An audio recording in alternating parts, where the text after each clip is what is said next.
Saraswati group of colleges के digital platform पे आपका स्वागत है।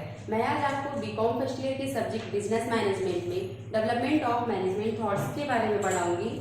डेवलपमेंट ऑफ मैनेजमेंट थॉट्स में हम लोगों ने एंशिएंट थॉट्स और क्लासिकल थॉट्स पिछले क्लासेस में पढ़ चुके हैं, लेकिन क्लासिकल थॉट्स में बहुत सारी कमियां थी। चिर प्रतिष्ठित विचारधारा में बहुत सारी कमियां थी, जिसकी वजह से न्यू क्लासिकल अप्रोच सामने आया, न्यू क्लासिकल थियरी सामने आया।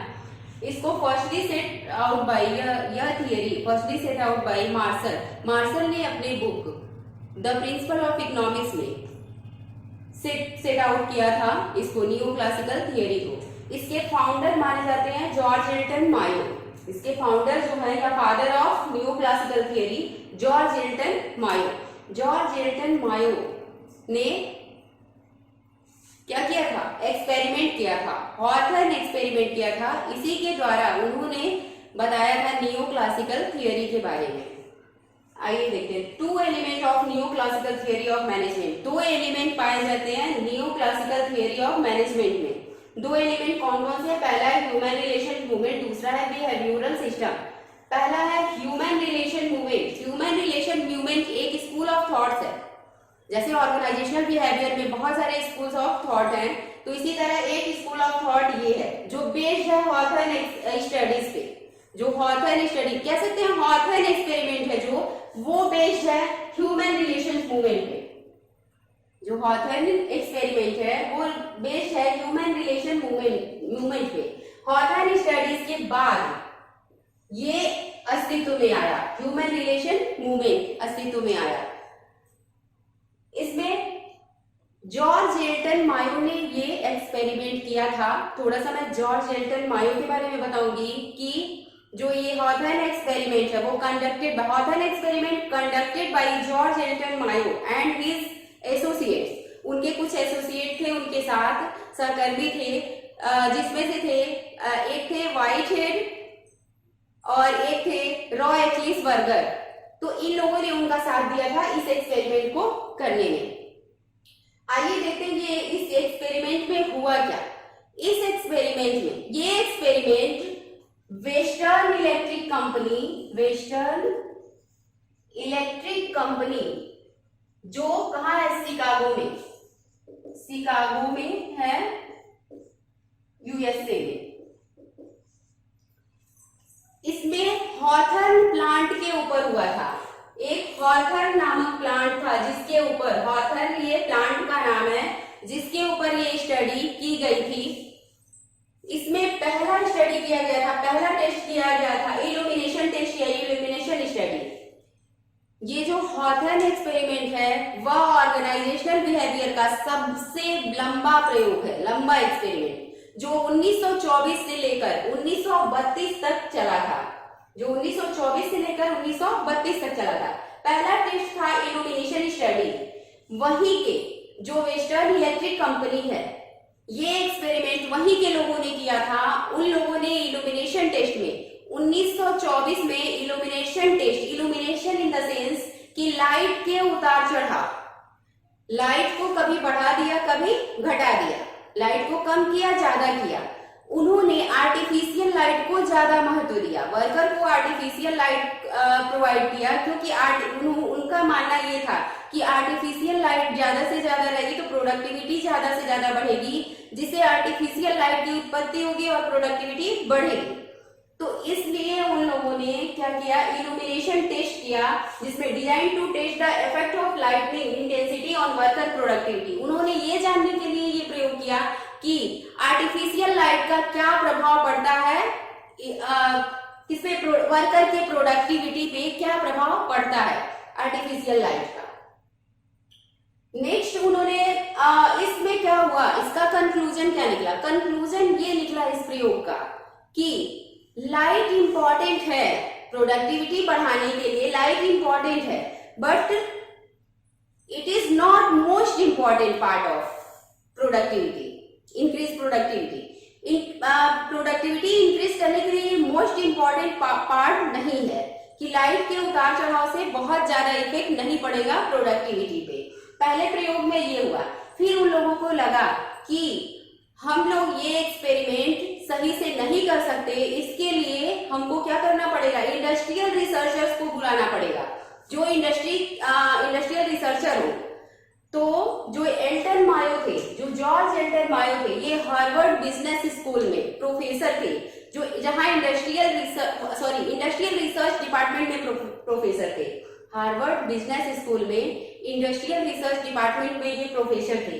तो इनको बुलाया गया वहां से कि ये आके स्टडी करें उस हॉथर्न प्लांट पे कि वर्कर की प्रोडक्टिविटी बढ़ाने के लिए क्या किया जा सकता है। फिर जॉर्ज एल्टन मायो ने आकर और हॉथर्न प्लांट पे एक्सपेरिमेंट स्टार्ट किया। उन्होंने relay assembly test room study, ये स्टडी जॉर्ज एल्टन मायो ने किया। ये 1928 से 1930 तक चला। जैसा कि ये एक्सपेरिमेंट था, इल्यूमिनेशन स्टडी 1924 से 1927 तक चला, ये 1928 से 1930 तक हुआ। इसमें क्या हुआ, to determine the effect of changes in various job condition. जो जॉब के कंडीशंस हैं, वर्कर के जो जॉब के कंडीशन है, उसमें किस तरह के चेंजेस किए जाएं कि वर्कर की प्रोडक्टिविटी बढ़े, मतलब उस कंडीशन के चेंज करने पे क्या इफेक्ट पड़ता है, ये स्टडी किया गया relay assembly test room study में। Relay assembly test room study में क्या हुआ, इसमें क्या किया गया, rest period and work hour of work. Rest period मतलब उनके आराम करने की, जो विश्राम करने की समय अवधि थी, मान लीजिए 15 मिनट उनके विश्राम करने की अवधि थी, तो वो बढ़ाकर 20 मिनट कर दिया गया।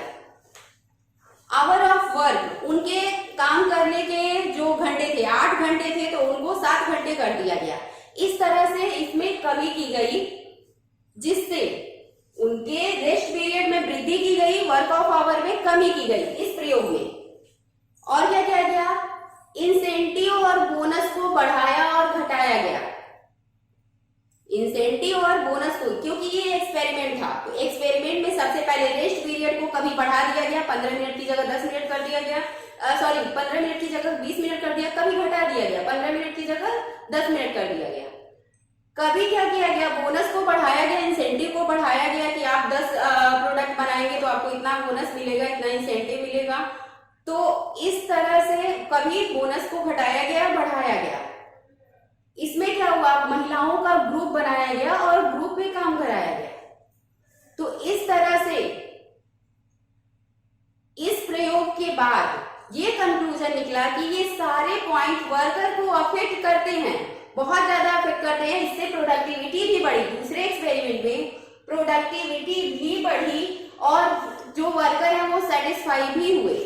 ये इस तरह से कंक्लूजन ये निकला कि ये सारे पॉइंट वर्कर को अफेक्ट करते हैं, बट एटीट्यूड ऑफ वर्कर मायने रखता है कि वर्कर के एटीट्यूड क्या है। अगर वर्कर का एटीट्यूड नहीं पॉजिटिव है, तो आप अगर कुछ नहीं देते उनको इंसेंटिव या बोनस के रूप में, फिर भी वो काम अच्छे से करेंगे। लेकिन अगर उनका एटीट्यूड नेगेटिव है, तो वो काम सही ढंग से नहीं करेंगे, जिससे प्रोडक्टिविटी नहीं बढ़ेगी।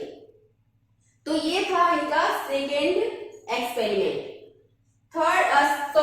जो एल्टन मायो का तो ये फर्स्ट था एक्सपेरिमेंट, जो हॉथर्न प्लांट में, लेकिन हॉथर्न प्लांट में जो एक्सपेरिमेंट हुआ था ये दूसरा एक्सपेरिमेंट था।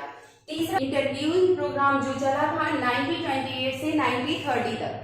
इसमें क्या हुआ था, 21,000 लोगों का इंटरव्यू हुआ था। उस इंटरव्यू में क्या किया गया था, 2 तरह से क्वेश्चनिंग किए गए थे, डायरेक्ट क्वेश्चनिंग और इनडायरेक्ट क्वेश्चनिंग। डायरेक्ट क्वेश्चनिंग में क्या हुआ था कि बहुत सारे एम्प्लॉय का पॉजिटिव रिप्लाई आया था, तो बहुत सारे ऐसे एम्प्लॉय थे जिनका बायस्ड था रिप्लाई, जो जवाब था उनका बायस्ड था। तो इस वजह से उनसे इनडायरेक्ट क्वेश्चनिंग स्टार्ट किया गया। इनडायरेक्ट क्वेश्चनिंग में क्या हुआ कि जो भी उनको कंप्लेन थे, जो भी शिकायत थे उनके वर्कर के, वो सारे सामने आए। क्योंकि अगर हम किसी को अपॉर्चुनिटी देते हैं, कि अवसर देते हैं कि बात करे वो हमसे, तो वो अपने सारे कंप्लेन, सारे शिकायत कहेगा, और कहने के बाद वो उसके अंदर मोरल डेवलप होगा तो उसकी प्रोडक्टिविटी बढ़ेगी, इंक्रीज होगी। तो इस तरह से ये कंक्लूजन निकला था कि अगर हम किसी को अपॉर्चुनिटी देते हैं, किसी को अवसर देते हैं कि वो अपनी शिकायतों को कहे, अपने कंप्लेन को कहे, तो उसके अंदर मोरल डेवलप होगा और मोरल डेवलप होगा तो प्रोडक्टिविटी इंक्रीज होगी। ये एक्सपेरिमेंट का फाइनल रिजल्ट था।